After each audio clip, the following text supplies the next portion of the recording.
It's the Playhouse Podcast with Kat and JJ. Can't believe it. I missed everything. Missed the show? What am I going to do? Check out the Daily Podcast. So many amazing callers Wednesday morning during our show. We explored names you'll never find on a keychain and the pain that goes with those names. So many weird ones. And EMTs and the stories about rolling up on people that are just wigging out. How do you handle this situation? We had so much fun this morning. If you missed it, here it comes in the podcast, guys. Can you help me? Can you help me? Can you help me? Everybody! Morning, Gina. We appreciate your time this morning as we approach this topic because you've got like a generational gap thing going on at work, right? Yeah, we do. We have this older lady at work. She's been there forever, and we all love her so much. But because she is a little bit older, she's just kind of starting to forget some things. Like sometimes if we have clients in the office already, she'll book another client to come in, and we can't, necessarily take both of them at the same time. And, we don't want to, like I said, we all love her, and we don't want to be discriminatory against her. But at the same time, it's kind of starting to slow down the business. Like it's kind of starting to make things a little bit problematic in the office. Do you not feel that you can coach her up?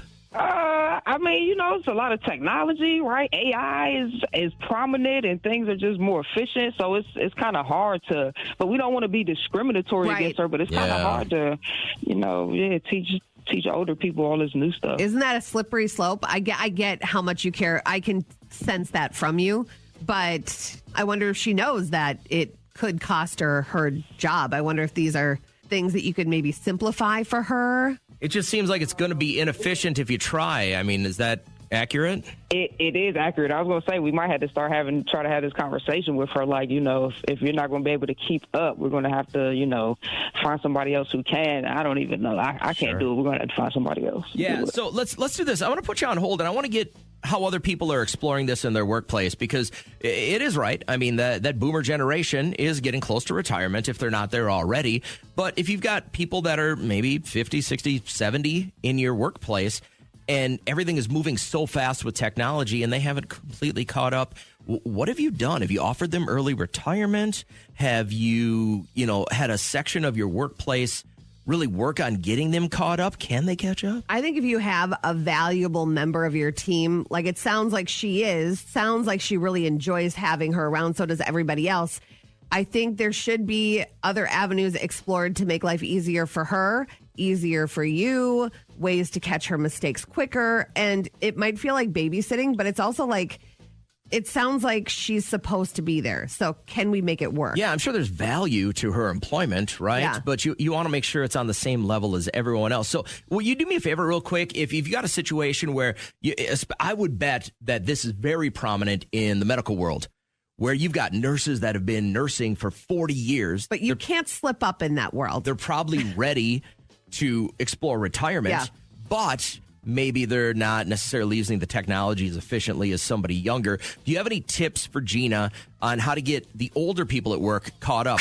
Interesting OPP today, other people's problems. We just talked to Gina, who's basically, kind of struggling at her workplace with this generational gap. They've got some people that are a little bit older and they love them and they see their value, but they're not keeping up. Mm-hmm. And so what do? Do you coach them up? Do you just move to a younger workplace? Mike had sent a text in and said, basically, at the place I work and I own, we only hire younger people. I'm sorry, but it's about making money. And if the older generation can't keep up, we can't have them around. Younger generation, by the way, doesn't work just 8 to 5 Monday through Friday. They work all the time. Okay. Is that I'm not going knock? to take on a certain generation because we have crap people in every generation. Yeah. And we have amazing workers in every generation, but we're focusing on the older right now. And could there be ways of helping her still feel like she is contributing at work? Hey, Jess, any tips for Gina on how to get that maybe the top part of your age scale at work caught up? I worked at the hospital and we switched out the IV pumps about 4 years ago, and so the older nurses had to completely relearn everything. Mm-hmm. And the training was kind of complicated. So what us younger nurses did was we went into the rooms with the older nurses when they were struggling and showed them step by step, one-on-one, instead of as a giant group. Yeah. Maybe less patronizing of a feel, right? Where they're like, oh, yeah, and there they could, we hands-on walk them individually through, so then they got that muscle memory. Yeah, great. I like that. Did you find that this is the only part of your job that seems to be, transitioning from, something new dog, old tricks kind of thing? No, nurses are notorious for resistant to change, and we work in a setting that is constantly changing with best practices. So it happens all the time. Do you lot of back in my days, huh? A lot of yes, yeah. Yes, epic updates and techniques and just all that stuff. But you can't just up and get rid of these old nurses because they bring amazing treats in. They not only that, the things that they were able to teach me that nursing school did not. Oh, it's probably a lot of bedside stuff, right? Yes, they have value. They do. Mm-hmm. They have value, and they know eventually something's going to happen where this lady works that a back in the day scenario is going to have been needed. And if you don't have those back in the day people, nobody's going to know the steps to fix it. She'll save the day because of her experience, not because of her youth. Correct. I got you. So who do you think has better bedside manner? Do you think the older generation or the younger generation of nurses? The ones who still like their jobs. Okay. It's more about liking the job, not age. Yes. And there's no reason to not like your job as a nurse, because if you don't like it, there's hundreds of other places and fields you can go work in. All right, Jess, last question. Kat and I are both dying, and you have to triage one of us. You can only save one of us for the betterment of planet Earth. Who are you Who's saving? more valuable to society? That would depend on what you're dying from and who's most likely to live. We both based on we're both looking down. You're both death. exactly. We both have gunshot wounds to the midsection, and we're both going to die without your care, but you can only give care to one of us. Who are you saving? I'm not going to lie. I'm probably going to try to save both. But the first one I come across, so whoever's closest will be who I start with. Jess, who are you saving? She is giving you a nurse answer. She can't say, I would choose Kat because she's amazing. We're 100 yards apart, and you can only save one of us. I met JJ in real life. And so you're saying me then? Oh, no. Was it a pleasant meeting? Probably not. It was because of your wife. Oh, and so wait. So you'd want to save me because you'd want my wife to continue to be happy. Your wife is pretty awesome. So I win. I'm going to live. Kat's going to die. Thank you, Jess. hear We any of that. appreciate it. Have a great morning. You're the best. Coming up next. Up next Lose my with number, Kat and Jack. JJ. I just love that our listeners want to save my life. That And they was just never want, said. Not want you one to of just that. perish. You've had a good life. It's a good run. If tomorrow it ended, good run. You're a decade older than me. So therefore, you But I lived more life. You done. Offer Bye. the public so much more. I'm hands-on with kids. I'm a mentor. You only do it for money. Trust me, if you saw what I was making, you'd know I'm not. Your chance at $50,000. Just crack the code. Guess the PIN number and win. At 50 grand before you probably even get up in the shower this morning. Trey, your caller number 10. What's good this morning, man? How you feeling? I'm actually going to be going to bed pretty soon. I just got off a night shift. Oh, man. What do you do? I am a supervisor at a casino. Okay. So, I don't know why I don't have more questions. Well, I have for you. so many questions for you. So, if you go to another casino that's not part of the casino chain that you're with, can you play games still? Oh yeah, absolutely. I can actually go to another casino that's in the same chain and still play. Just not at the one you work at. Correct. Would you say that you have much better odds than a layperson like myself or Kat going to the casino? You know which games are going to pay out the best. You have a better chance at walking away with money? No, I don't think so because, okay, if you think it in a standard way, no. But because I'm there and I see what games kick, it gravitates me towards them. And in all reality, it's all random. Like, I understand like say in a game of blackjack, that I have no idea what the next card is going to come out. Right. So, but you can only predict it. Well, you really don't It's know the same for what the everybody. next pull is going to be. How many people, on average, are sitting there wearing diapers because they just don't want to leave that machine? Honestly, probably more than I like to think about. Yeah. Oh, man. To be in that mindset, never been there. Hope to never be there. I just can't look at a machine and go, oh, this one's lucky. Yeah. I'm going to sit here. I mean, I That's a can't lie. mind. That's a mind screw because then you're like, if I get up and go use the bathroom like a normal person, somebody else is going to sit down with their penny and hit it. So that's. I mean, tough. I can't lie. I've been there 2 years, and there's accidents that I know have happened, and there's one that happened within the last couple weeks. Yowza. I just I can't even imagine. When you look around the casino, though, are more people there because they have an actual problem, or are they there just to have fun? It's really, I think it really depends on the hour of the day. I'm going to be really I was just honest going with to you. say that. Yep. That Hour of the overnight day. shift for you, though, there must be a lot of people you look at and you're like, oh, man, you got a problem. You can't afford to lose this money.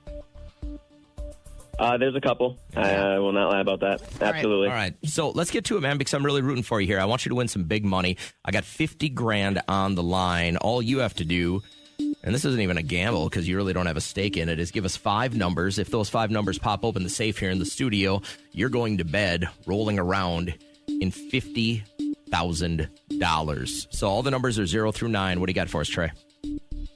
You said 5 digits, right? Yes, sir. It's going to be 7, 2, 1, 8, 7. And we don't know if that's right, but we can tell whether or not it's been guessed. That is green. You're good to go. We've had a lot of Perfect. original numbers. Before we find out if this is right, if you had to walk into your casino with $50,000 and you could either press a button, play one game, what would you do with that 50 grand to try and turn it into more? Craps. I mean, my casino, we don't have it, but it would be blackjack if it was my casino. But if I had to choose, it would be craps. All right, I like this guy. He's thinking smart. He's got the odds in his favor. Now, is he $50,000 richer, gentlemen? Let's find out. Money on red. Money on red. Let's go. Come on, Trey. You blew it! No. Darn it. Just wrong. Yeah, let me hear it. I get it. You're wrong. Well, it was so nice to get to know you. We appreciate it. Time for bed. I got to tell you about the situation on my way into work today. So I'm on my way in, and I usually set my cruise for like 2-3 miles an hour over the speed limit, because when you're on your way in at like 3:30 or 4 o'clock in the morning, there's nobody else on the road. Yeah. So it's just, I know what time I'm going to get there. I'm in no rush. I give myself plenty of time. And I missed 2 deer by 1 second this morning. Lucky. Like if I'd have left the house a second earlier, I'd have hit either one of these deer. So I'm doing 60 on a 60, 62 on a 60, and a car's coming the other way, and I swerved to miss this deer. And my heart is palpitating, right? And I'm sped up a little bit as this car is coming, and I realize it's a highway patrol Oh, man. the other way. So I'm doing probably like 65 and a 60. And he whips around. I'm the only car on the road. And I get pulled over. And This morning? Yeah, this All morning. this? Right. Okay. All this morning. It was a crazy morning, man. So I pull over, right? And I grab my license and my insurance, and I'm waiting for him. And he walks up to the window. And I'm like, I knew I did nothing wrong. I swerved to miss a deer, and I had some adrenaline. And I'm clean. I'm not riding dirty or anything like that. And he comes up to the window, and he goes, good morning. And he goes, so you missed that deer, huh? Okay. And I said, yeah. And he goes, well, do you know how fast you were going after that? And I said, yeah, that's what the speedometer's for. And he just looked at me. What's wrong with you? He just looked at me and he goes, well played. He goes, slow down. Have a great morning. God. That was it. What makes you answer questions like that instead of, no, how fast was I going? I don't know. That was the first thing that went through my head, because I knew I was doing 65. Because as soon as I looked down when I saw him pass and I knew it was a state trooper, I looked down, it was 65. I know how fast I was going. When you ask somebody that question, of course they know how fast they're going. You're the example that they use for kids in driving school. They're like, you could say this to a police officer or you could say this. Which one is the right answer? Yours is not the right answer. He chuckled and said, fair enough. Have a good morning. Just slow down a little bit. And I was like, that's how cops are supposed to be. At 4:00 in the morning, if you smell coffee in the car and you see that I'm clearly coherent and I missed the deer, like, just let them be. Are you sure you were only going 5 over? Yeah, because when I crossed lights with him, I looked down and I noticed the white on the side of his car that it was a patrol officer, and I was like, damn it. And I kind of cooked her down to about 60 and set my cruise there, and he whipped around. And was he hot? Before he even turned the lights on, I started pulling over because I knew I was, I don't know, normal looking.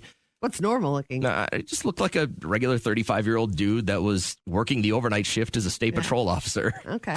No, I just got my dad's toenails cut at the VA. That was about I win. Oh, my God, I win so much today. So are you serious? You could not smell my feet when you came in here yesterday? I didn't take a whiff, no. Oh, my God. Like, I felt so embarrassed twice yesterday. Someone was like, what does that smell? What do you credit that to? So these were just like random flip-flops that were by the front door, and I had worn them when I cleaned the garage. It was like I walked through miles of sewage. I don't even know how they became. They just got musty, I'm sure. So stinky. They probably just got wet, or a little bacteria started growing on them. And I just offended myself like so many times yesterday. And so I was like, how could he have not smelled that when I was by myself in the studio? But well, usually in here, there's like, you got to remember, I mean, so we rebuilt the studio, 6 years ago, 5 or 6 years ago? And new carpet has got tons of candle smell in it, plus whatever else people have been smoking in here over the last 5 or 6 years. Right. Your husband eats lunch in here most days, so that's correct. In the walls. When you walk in here, it's a unique smell. It's not like anything else, so it maybe help cover up your stinky piggies. So appealing. It's not. The stink in here usually is something of a 19-year-old dorm room. But now light a candle, get some new flip-flops. It's going to be a good day. I bet you can't find your name on a keychain at Disney World. Well, one, I've never looked. But you don't think there would be a K-A-T? Maybe. I feel like K-A-T is a more proper spelling of a female cat than a C-A-T. Yeah. C-A-T is the animal. But Jennifer Lawrence and Cook Maroney, they have a new baby. They now have 2 sons. And paparazzi, they zoomed in on her keychain because they have nothing else going on. And she's very private, so she's never shared the name of her second child. So now we're finding out it's Louie on her keychain. So she had a keychain for Cy, her 3-year-old son, and then Louie is L-O-U-I-E. And a lot of people saying there should be an S at the end. Oh, for Louis. Louie. I think Louis is pretty normal. I think there's a lot of Louis out there. I think you can find that keychain. Okay, so maybe he won't have a hard time. But do you have a hard time because your name is never on a keychain or a pencil? What's the website or the app or the website you can use and you can almost get anything now? Temu? It's not like Amazon or Temu, but it's like you can get anything specific. You can go on it and they can put your name on almost anything. I wish we could Google it. Unprepared. Hi, Justine. How are you? Hi, I'm good. Good. We can find your name on almost everything. Well, I've gotten souvenirs when people can't find my name, so they just write an E at the end of Justin. Oh, I forgot that's the way that works. They carve it in, or they just take a Sharpie and put an E? They Sharpie it in. Oh, wow. That's an effort. You got the Temu version of everything in your life, don't you? Yeah. It's frustrating, and that's your birth name though, right? It's Justine. You weren't. Now, do you think mom and dad really wanted a boy, and it was going to be Justin, and then they just threw an E on it when you popped out? No, I was going to be Hank if I was a boy, but I'm named after a journalist. Okay. Which one? Justine Tearfoot. Our lack of response there means we don't have. Was it like any a idea local news journalist? A local news? For northern Minnesota. She was one of the founders of the Gunflint Trail. Oh, okay. Oh, sure. That Justine. I've forgotten all about her. Now I know what you're talking about. But when you called, I was thinking maybe you spelled Justine differently, but that's how I would spell it. So I'm surprised that you don't find it. But hopefully people listen to this, and if they design these keychains, they get their act together. Do you have any kids yet, Justine? It's funny that you messed up my name because when people read it, they do call me Justin. Do you have kids yet? And if so, have you given them exotic names that we can't find on keychains? No, I don't have kids. All right. Well, you name them something really wonky. You know what I mean? Like just to get everybody's attention and just let them know the stress that you've had your whole life. You deserve to pass that down. Yeah, maybe not. All right. To each their own. Good luck with the trail that you're building or whatever you'd said before. Have a great morning. We were talking about Jennifer Lawrence and her second son, not with PETA, but what's the guy that she's with? Cook Maroney. Cook Maroney. So they have 2 kids. One's name is CY, and he's 3. And then she just had a new baby, and she's very private with her life. And so nobody knew what the second baby's name was. And then they zoomed in on her keychains, and she has Cy and Louie. So obviously able to find keychains with their names, but there are people out there that aren't as lucky. Now, I think one of them it's Addisy, right? Yes. Spell it. ADYSSEY. Does it have any meaning, or did mom and dad just throw a bunch of letters together? My mom's a crazy book addict, and she named me after the Odysseus book. Is it one of those smut books that moms act like? No. Okay. And you've never found your name on anything? Like people have to go to Etsy if they want to get you something personalized? Yes. All right. 100%. Yeah. And do people mispronounce it a lot? Yes, all the time. What do they say it is once they see it? Addison. Oh, yeah. That's my dog's name, so... That's what I thought it was. And then he said Addisy. So, well, I'm sorry. You'll just have to go to even Amazon can specially make you one. Hey, have you ever met another Addisy? No, I have not. Okay. Well, maybe we'll get one that calls in and then you'll have a friend for life. You can start a club. Have a great day. Thanks for checking in. And this is it Cheyenne? Yeah. Cheyenne. So I'm sure you could find an Anna or a Cheyenne. But then you had your parents. I never find any of the Coke bottles, the little, knickknacks at the gas station. Mm-hmm.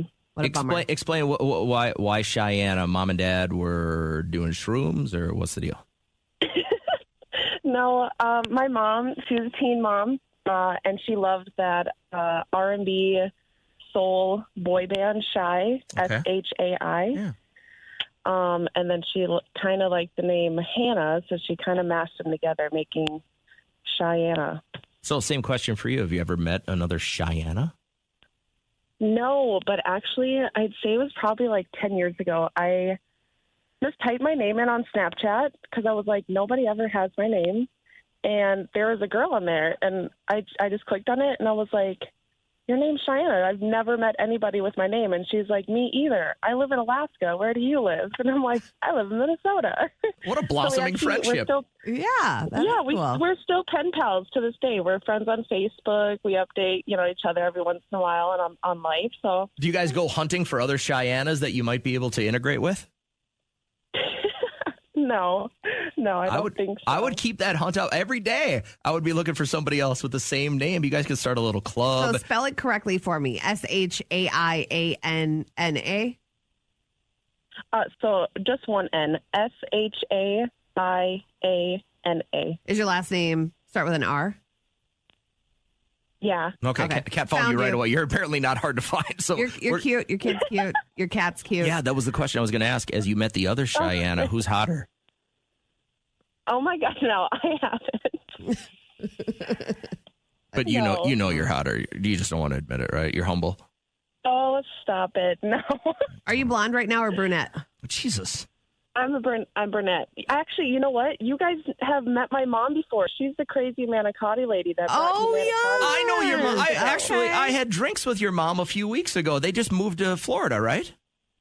Yeah, just a couple weeks ago. A small world, and I think you should go back to blonde. Not that brunette doesn't work for you, but blonde, you look like a bombshell. I say that all the time. I literally get worked up, and I'm like, I really think I want to go blonde, and everybody's like, I don't know, you look so much better as a brunette. But that's really, my birthday is coming up in October. Do it. And that is my plan. I want to go blonde. Listen, the last thing you want to do is be taking fashion advice from Kat.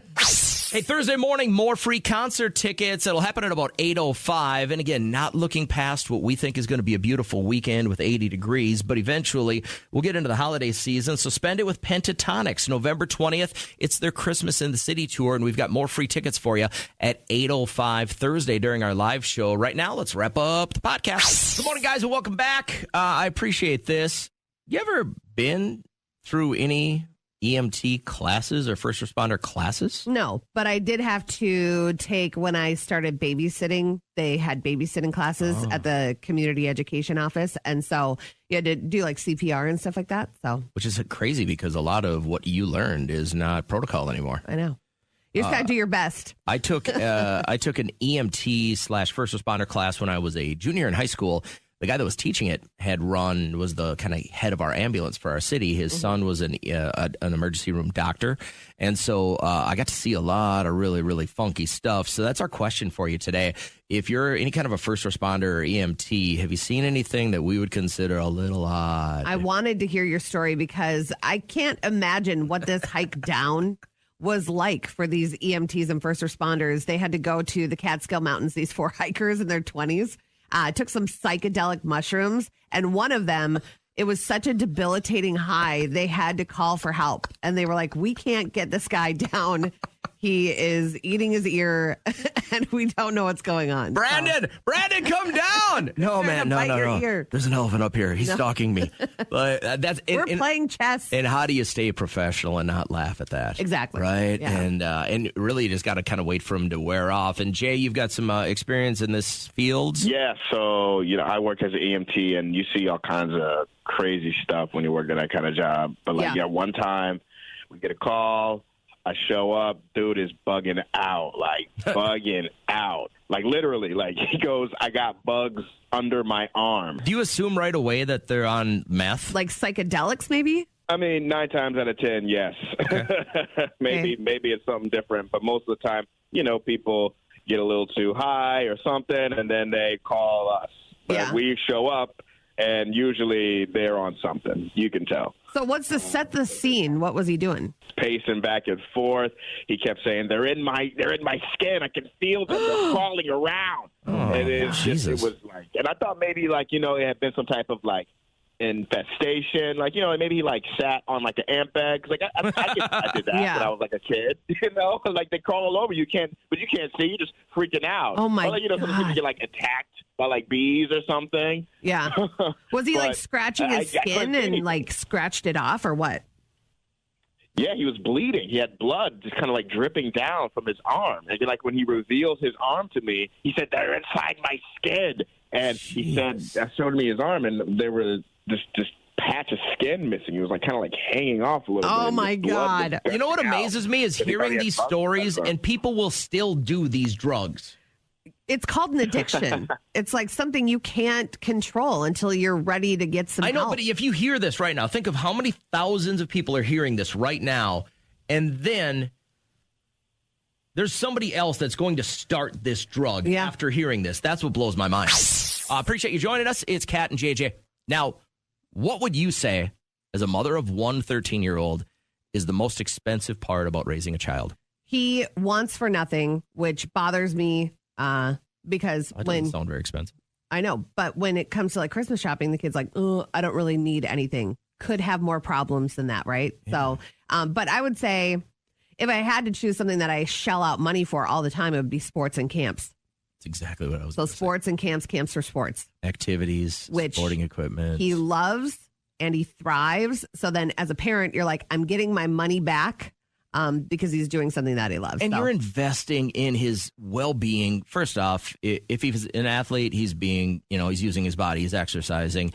If your kid's not an athlete, but they're in some kind of a social club, I don't care if it's drama or band or whatever the deal is, they're socializing with other people, right? That is going to be the key for the rest of their life, is how do they interact with others to get ahead, to be successful, to be happy. Yeah. Right? I don't believe we're solo creatures. That's a tough life to live when you're just by yourself. People answering the question on social media, it shows where they're at in life, because if I had answered this question 11 years ago, I would say daycare. But we have people saying Cassidy saying daycare.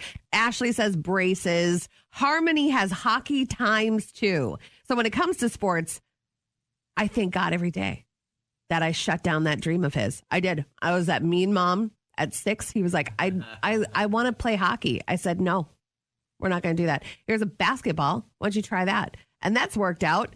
And I don't have any guilt about that. You're a lot warmer during the winter, I'll tell you that. Mm-hmm. So what is the most expensive part of having a kid? College tuition, more kids, sports, college, 100% car insurance. I hear that. Your car insurance goes up immensely when you get a teen driver on. It's intoxicating.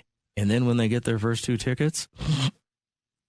You let them get 2 tickets? I didn't let anybody do anything. Let's be honest here.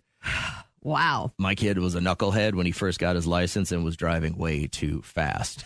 Jessica says, son reaching the age that he actually cares what he's wearing, waggle hats and jeans. Jessica, your son wears jeans? I have not seen denim on kids in a half a decade. My son doesn't, he's 17, he doesn't own a pair of jeans. I used to buy, he used to be oddly shaped, okay? He's a very short kid. We're short parents. So I would take these jeans that fit his waist, and then I'd bring them to the tailor at the mall, get them all tailored. Hemmed up. Let's go get your jeans. They're all hemmed up. And then I did that, and I remember that was the start to, like, I think 4th grade. He goes, Mom, nobody's wearing jeans. We're just athleisure all the way. Yeah. So it's a better life, too, I bet. Yeah. Brenda had texted in orthodontics times 3.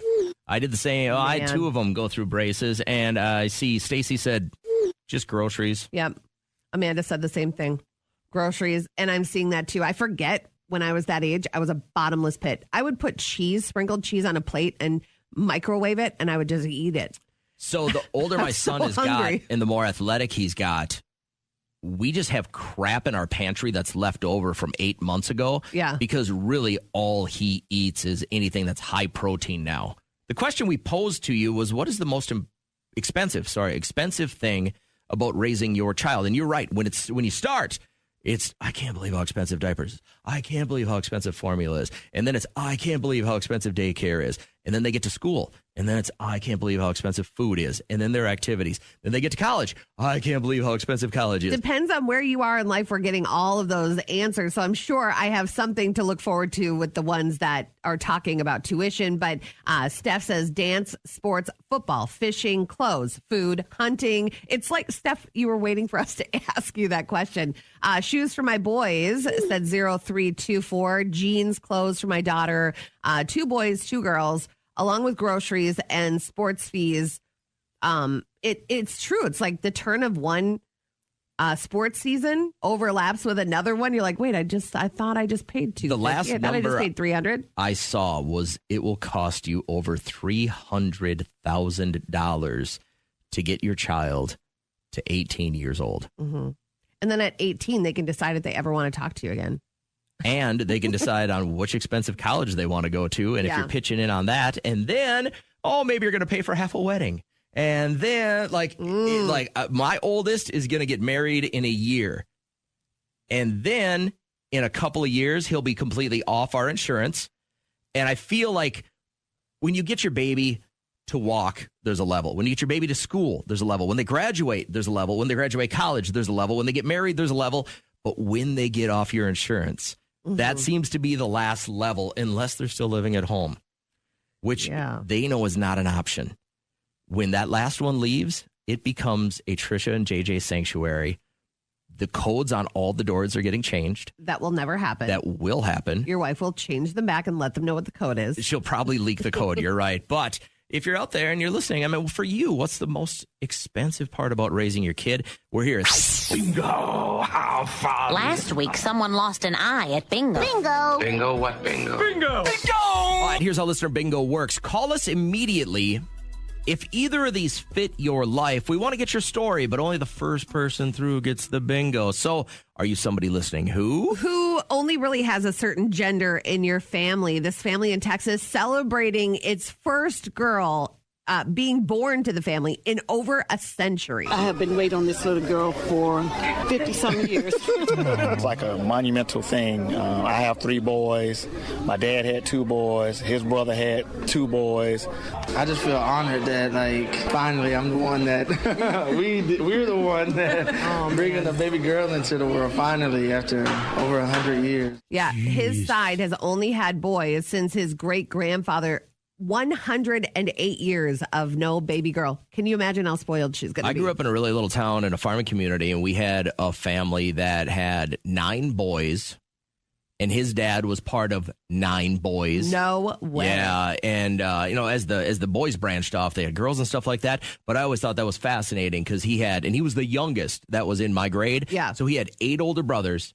And he would always tell the story about how his dad was the youngest with 8 older brothers. Mm-hmm. And I was like, that is the odds have to be uncalculable for that to happen. And I love having a boy. I do. And I get if you're a boy mom and you have like 4 boys, you're like, I'd love to see what the other gender is all about. You try for that girl, but you are somebody that has like one main gender only in the family. I'm on the hunt for anyone listening who is following in your parents' footsteps, but not like in a family business. Because I don't know who I was telling the story to over the weekend, but they had said, what did your dad do before I passed away? And I'm like, oh, he was a military guy for most of his life. And they're like, you never wanted to join the military? I'm like, my dad set me down when I was 7 years old and said there is 0 place in the United States military for you. So we have T-shirts, like little kid shirts, baseball style here at the station. And it says, I was born to be on this station or whatever. Yeah. And I sent it to a friend of mine who's in radio and he's having a baby. And he was like, let's just hope he doesn't follow in my footsteps. I've told all my children there is 0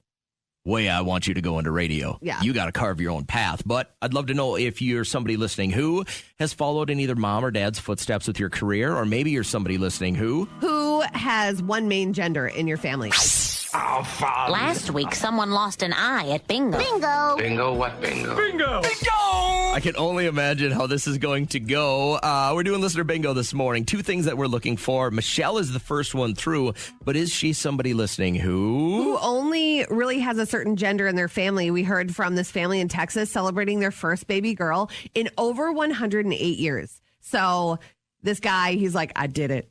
I have what it takes Nothing to do with you, but girl. It was all me. Yeah, but everyone is just so excited. So. My goal this morning is to find somebody who's following in mom and dad's footsteps, but not in like the family business. You just decided, boy, they seemed happy. They really like their career. I want the same thing. So, Michelle, which one? So actually, I have my son on the phone with me, and it's Eric. He is followed in his dad's footsteps. I'll let him talk. All right. Good morning, Eric. How are you? Did you anticipate being on the radio today? Your mom's like, he needs to tell his truth. Yeah, no, I was not expecting that this morning. So Thanks, Mom. I got to be honest, I didn't expect you to be a grown-ass adult. I thought when she said I have my son on the phone, he was going to be like 9. Yeah. And you were like, well, I want to be a farmer like Dad. So what do you do? I'm a police officer. Okay. Oh, and so okay. Dad was a cop, you're a cop, and he didn't come home and scare you out of the profession? No. I bet they thought they would have, but absolutely not. So what's the most rewarding part about this? I know you see the both ends. You see the absolute worst in society, and then you try and do the serve and protect thing. But like, what makes you want to keep going and doing this every day? I just like the aspect of meeting new people every day and just being able to try to make a difference in everybody's lives for the better. Are you running for office? Because I'm sorry. I said, are you running for office? No. Sounds like a very... No, never. Okay. Never. I don't want any part of that. Oh, I get it. That is like a thankless job. So tell me, Eric, what does a regular day look like for you? Do you go in and before you get on the road or into the community, is there a lot of prep work that goes into this? Not necessarily. Because all you got to do is show up to work, you just get in your uniform, you brief with other officers about whatever happened during the day, and then you just go drive around, take your calls, and make sure that people are being safe on the road. If they're not, then you make some traffic stops. So if we have one message from you to the public, what would it be? Like one thing that you and a fellow officers are like, you want to grab us by the shoulders, wish they knew to do this or would do this more. Just be nice to each other. Slow down. Yeah, I mean, I would say that. And just be nice to each other, and I guess if you just see somebody who needs any type of help, don't be afraid to go out of your way to go help them. Yeah, great advice. And I'm going to add, he's being humble. He's received 2 life-saving awards very recently. And very heroic, let me say. Look at Mama. Look at you chiming in, Look at Mama Mom. Bear. I love this. that. So, Eric, just one last question, because I have so many questions about this. So you go to work, you put your uniform on, you get briefed, but you don't go out and like follow up on anything. You just kind of wait for something to happen? No. So the department that I'm at, we're a bit smaller, so we do... when we get a call, if there's an investigation that needs to be done, as patrol officers, we take care of our own investigations. Unless it's something that is outside of our realm, then we pass it on to our investigator. I got that. Last question for you.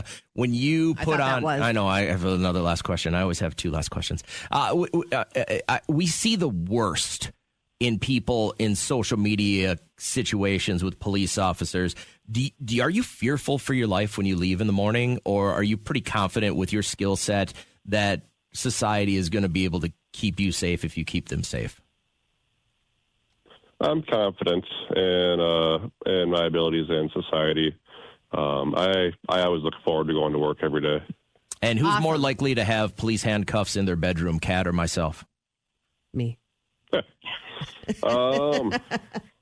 I'm going to go with you. No, it's that's for sure wrong. Kat, she's big into restraint. So hey, I appreciate you guys checking in. This was super interesting. Go get them today. I hope you're safe, and thanks for keeping us safe, all right? Oh, thank you. I think within the next 2 years, the word is going to come down that we have proof that we're not alone. There are so many people that believe in aliens, so many sightings, so many run-ins. I think finally our government's going to go, listen, we're not alone. We got a couple of crashed aircrafts. We have positive identification that these things are real. But let's just say they finally land. They're going to finally expose themselves to us. They land on the White House front lawn. And as they're about ready to get out, they nominate you to go meet them. But you have to bring just 2 things to show them we're not hostile. And please don't kill us all and take all our resources. What are you bringing to the meeting, Kat? I am going to stick with the tone that we want to convey, and that is, I come in peace. I'm going to do this. I come in peace. I'm going to bring a Snuggie. Remember those things that you can wear? But it really shows, like, I want you to be warm and comfortable, here on Earth. Okay. And then I'm also going to bring the movie You've Got Mail. So I want them to just know, let's enter Earth in like the most peaceful way possible. Peace and comfortability is what my message would be. I'm not going to bring food or anything for them to ingest or anything. I don't know how their body works. They probably don't consume the same kind of nutrients we do. Right. So that's where my mind is at. I want them to know that I want them to be comfortable on my home planet. So a Snuggie? A Snuggie, and You've Got Mail.